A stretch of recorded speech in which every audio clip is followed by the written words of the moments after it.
cut this first round kasi po baka ma-lost tayo sa dami ng tanong. So mag-round 2 na lang po tayo with your indulgence. Ito po ba ay written question? Okay. So yung first po, yung criminal law in the Sharia, in the BBL, it's a very voluminous draft. It's 120 pages long, but I invite everyone to take the time to read it para alam natin kung ano yung salient features, yung more nitty-gritty details niya. Kasi yung mga nasabi ko lamang po ay yung kanyang salient features. So, yung madami po sa ating mga tanong actually are answered in the draft basic law. So, una sa lahat, yung sa criminal law in Sharia ay nakalagay nga po sa Bangsamoro that there can be criminal jurisdiction for Muslims, applicable only to Muslims within the territory of the Bangsamoro for Sharia, for the application of Sharia on criminal aspects. But also there's a provision in the BBL that the constitutional provisions and international law provisions nasa mga international covenants na pinirmahan ng ating gobyerno, all of those will be respected. So yung ating pong application ng Sharia in the Philippines are limited by what is provided in the basic law and what is allowed by our constitution. Yung possibility of reducing the area of the arm right now in the future Bangsamoro with respect to these MNLF communities. Alam niyo po, maganda rin po na naitanong ito kasi this gives me the opportunity to tell everyone here that when the negotiation started, alam natin na napaka-stark ng opposition ng MNLF sa pakikipag-usap with the MILF, sa pagbuo nitong Bangsamoro entity, sa pag-draft nitong, pag-enact nitong Bangsamoro Basic Law. But when this Basic Law was transmitted, was turned over to Congress, nakarinig po tayo ng madaming statements of support from the MNLF, which gives us this encouragement to just make this arrangement, this proposed entity far better than the status quo, and we can actually convince people who used to oppose this endeavor to be our partners, to be our supporters. Alam niyo, ang MNLF is composed of many factions, hindi wala pong one united MNLF. And the Congress has members, we have people in Congress, may mga kongresista po tayo, na mga miyembro ng iba-ibang MNLF factions. At nakarinig po tayo from them mismo ng statements of support. So we hope these statements of support by their leaders will also translate to support in the plebiscite. So yun pong guarantee that this armed territory will not be reduced when it comes to the Bangsamoro. Alam niyo, tao lang po tayo, we cannot guarantee the future. But what we're trying to do is to emphasize that it's going to be the consent of the governed. We cannot impose the Bangsamoro on people who don't want it for themselves. We have to ask them. And that we guarantee that this arrangement is superior. It's the genuine autonomy that we're looking for. At least this Bangsamoro Basic Law that was transmitted to Congress is superior to the arrangement in ARM, and we hope that this convinces communities to really try this out and see for themselves if there is going to be a genuine change in their lives. And another pala new arrangement in this Bangsamoro, if you remember in ARM, there was only one plebiscite. After that plebiscite, wala nang pwedeng sumali, hindi na pwedeng mag-expand yung teritoryo ng Bangsamoro. But this Bangsamoro, because in the proposal, we are confident with this arrangement, and hopefully this translates to a better situation for the people there. Other neighboring communities might decide to, parang mas maganda yata yun sa Bangsamoro. I mean, we have better wealth sharing arrangements, we have more devolved powers, there is an assured annual block grant every year, so baka gusto nating sumali. And there is an opportunity for these communities, for these local government units to do that. So yung plebiscite na first, that is only that's going to be the first demarcation of boundary of the Bangsamoro, and that can be expanded because of the provision in the Bangsamoro Basic Law. The annual block grants exact rate is 4% of the national internal revenue collections minus the era. So, ang ating pong National Internal Revenue Collections ay binabawasan ng 40%. This 40% goes to all the local government units and then divided amongst themselves for the internal revenue allocation. The remaining 60% goes to the national government. From this 60%, we get the 4%. Yun po yung magiging annual block grant. And then there's a question about the exact ratio or proportion on wealth sharing. Nandun po sa slides for non-metallic resources, yung quarry, gravel, sand, 100% po of the government revenue goes to the Bangsamoro government. So what we mean by government revenue is what the government gets from the earnings of the private contractor. So ibig sabihin, the private contractor remits the earnings to the government, and that is what is going to be shared between the Bangsamoro government and the national government.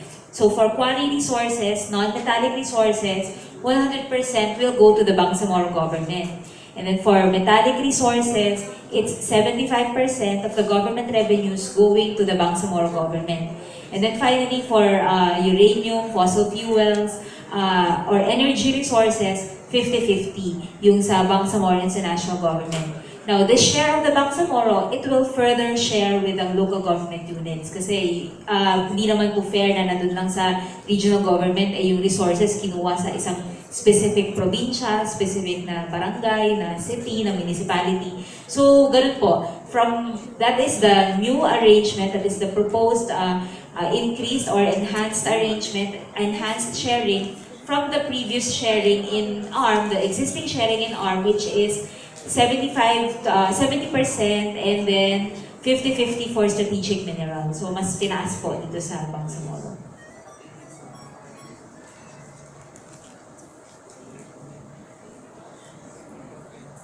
Yun pong question about WAO not wanting to belong to the Bangsamoro and whether they have a recourse. Alam niyo, ang nasa constitution natin, it's at the level of province, city, and geographic areas. And right now, what's in the basic law is that the entire province of Lanao del Sur is going to be to vote as one. So yung pong sa WAO, I'm not sure if it's in the works. I cannot speak authoritatively on this, but that is being discussed also in Congress. So the representatives of Lanao del Sur and the leaders in WAO have communicated their desires to their representatives, and we still await what the further developments on that are. Yun pong tanong about after the review by the Office of the President, the OP lawyers, can we ensure that nothing is unconstitutional anymore in this basic law? Alam niyo ang ating constitution, para sa mga abogado kasi, ang isang bagay ay pwede mong i-interpret loosely to accommodate as much as possible, or you can be very conservative about it.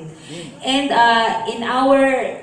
in the case of the government, in the position of the government and the MILF, the Constitution is flexible enough to accommodate all of the provisions of the Bangsamoro Basic Law.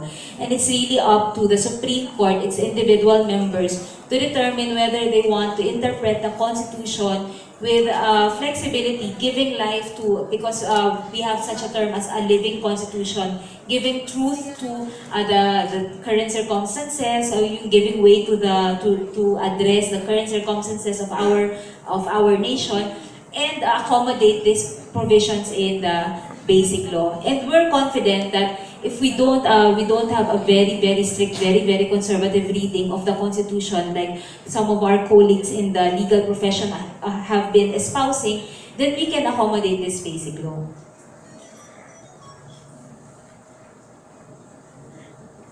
So there was another question on the MNLF communities, which I already answered by saying that right now they're starting to have a change of heart and trying to support, or at least observe for themselves and understand for themselves what this Bangsamoro Basic Law or Bangsamoro Political Entity is all about.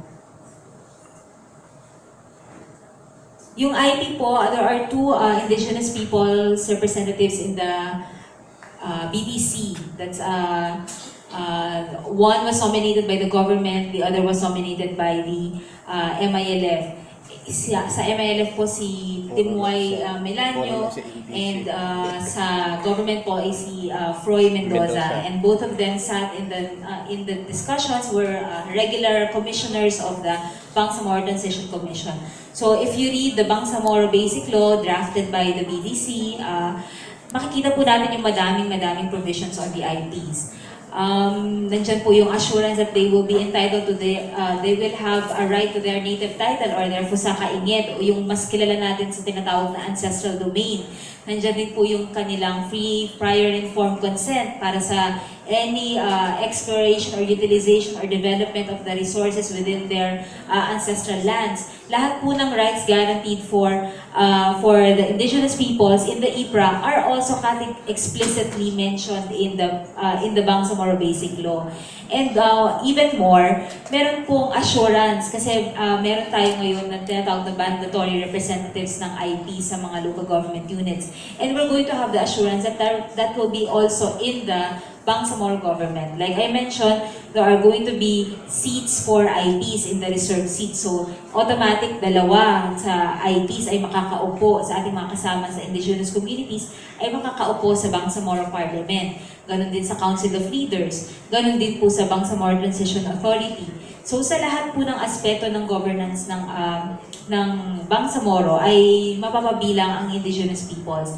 At ngayon po, maraming salamat din po at nabanggit ninyo, kahapon, nandun po kami sa House of Representatives at yun pong head ng Committee on Indigenous People, si Congresswoman Nancy Catamco,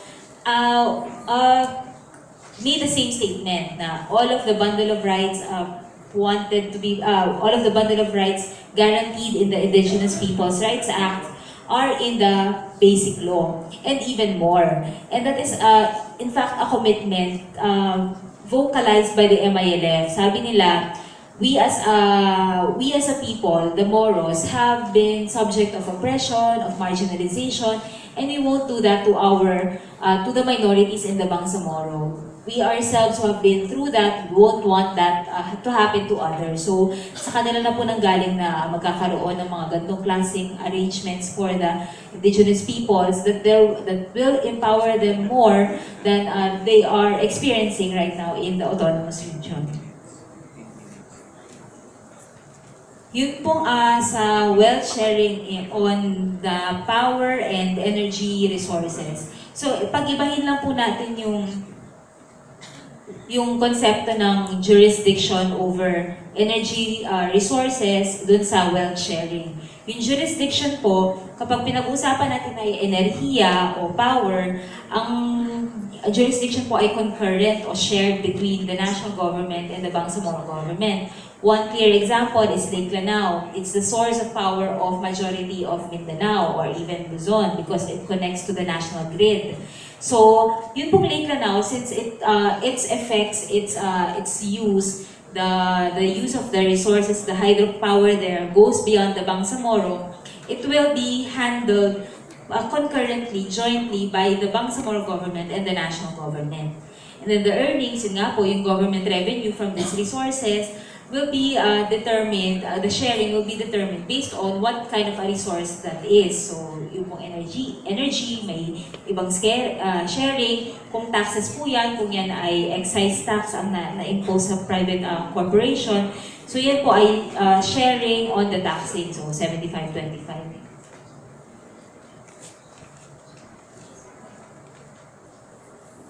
So, there were two persons who asked about the feasibility of finishing the establishment of this Bangsamoro considering that Pinoy's administration is almost over.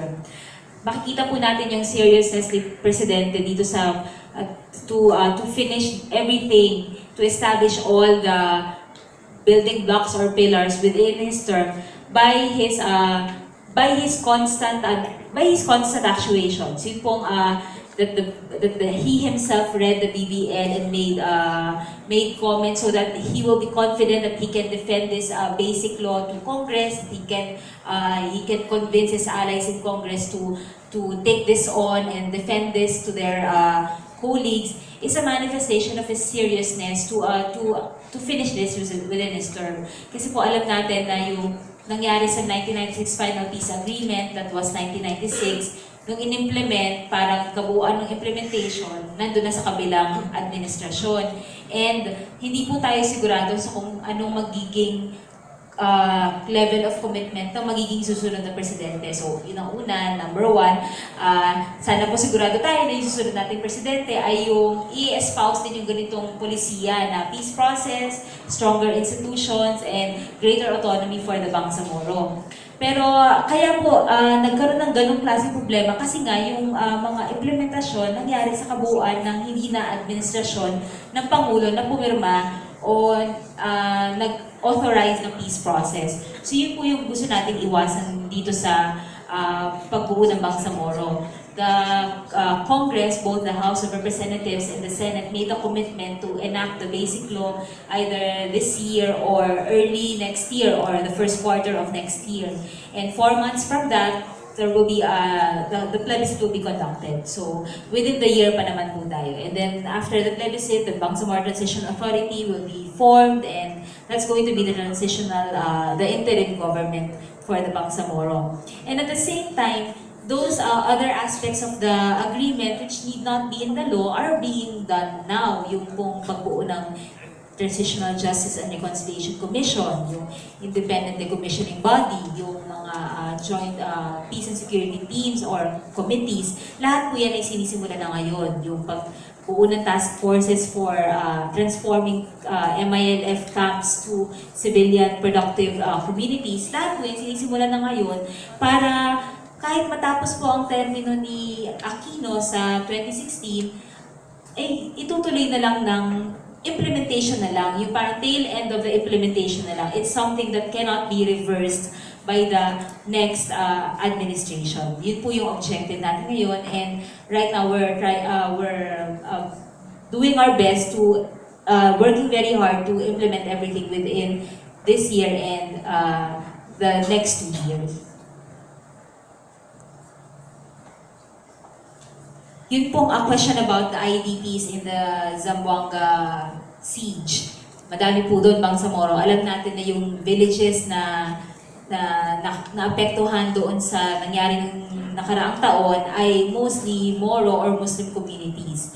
Nandun po sa framework agreement and reflected also in the Bangsamoro Basic Law that the Bangsamoro government makes a commitment to help Bangsamoro even outside of the Bangsamoro territorial coverage. So, katulad ko po, ako po ay taga Manila. Ang Manila po ay hindi bahagi ng Bangsamoro political entity. Pero may commitment po ang Bangsamoro government at ang national government na tulungan kami mga nasa labas ng Bangsamoro, kaming mga Bangsamoro din na stakeholders din dito sa peace process na ito, na bahagi ng sinasabing historical injustice. Tulungan kami na mag-develop din kami, magkaroon din kami ng rehabilitation, na maging kasabay namin yung mga Bangsamoro na nandun pa rin sa Bangsamoro na mag-develop din. So hindi po iiwan yung mga Moro na nasa labas ng arm ngayon at magiging nasa labas ng political entity. Yun lang po dun sa mga ni-raise na observations ni ma'am na professor sa history. Ang Bangsamoro po as the name being used now was chosen by the MILF, and they have explained this they have explained this to us, they have explained this to previous their own engagements with the public. So ilan sa mga nabasa ko, ang ilang mga statements, in fact, hindi daw siya nagsimula sa Moro National Liberation Front. It didn't start with Miss Wari. Miss Wari intending to rebel against the pejorative connotation of a Moro. Because for the longest time, it has been a negative word, and it was really disliked by Muslims to be called Moros.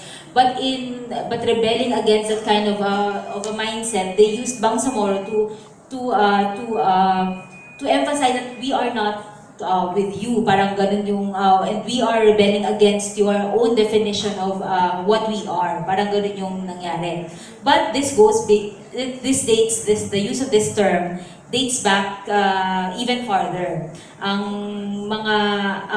paggamit ng Moro ay inaccept ng Moro communities when they made their declaration. So, the Dansalan Declaration, the declaration in Zamboanga, the declaration in Sulu, petitioning the U.S. Congress, denouncing the independence of the Philippines and making the Mindanao area part of that. So they used the Bangsamoro because they want to be called Moro, and they want to have their Moro nation or Bangsamoro recognized by Congress. So they use that term. So it dates as far back as that time. Yun po, a reshifting of the negative implications, negative connotations of this term has happened even during our forefathers. Yun pong the wisdom of not having singular and individual strong executive, yung sinasabi ko that resides in the regional governor, is also because of the fact that we want to veer away from the personality-based politics that is prevalent not just in but in our country right now. Kung sino yung, ngayon nga po, hindi nga siya masyado about the person anymore. It's who Malacanang or who national government or who Manila wants to be in place in that's the one who wins. And we want to do away with that. If we want to be autonomous, we want to have our own voice heard in our government structure. So yun po yung naisip na if we make it parliamentary, we reinforce and institute reforms in our own political system, in our own political climate. We strengthen political parties. And we espouse yung genuine political principles as the basis for being chosen to be the representative of the people. Because it's very hard for a single person in parliament to win as chief minister if he or she doesn't gain the support of all other sectors. Parang mas ganun po to espouse that kind of a genuine reflection of the interests and sentiments in the Bangsamoro. So I think I answered everything. The last question was about IPs, and I already answered the question about ancestral domains or native titles or fusakainit of the indigenous peoples.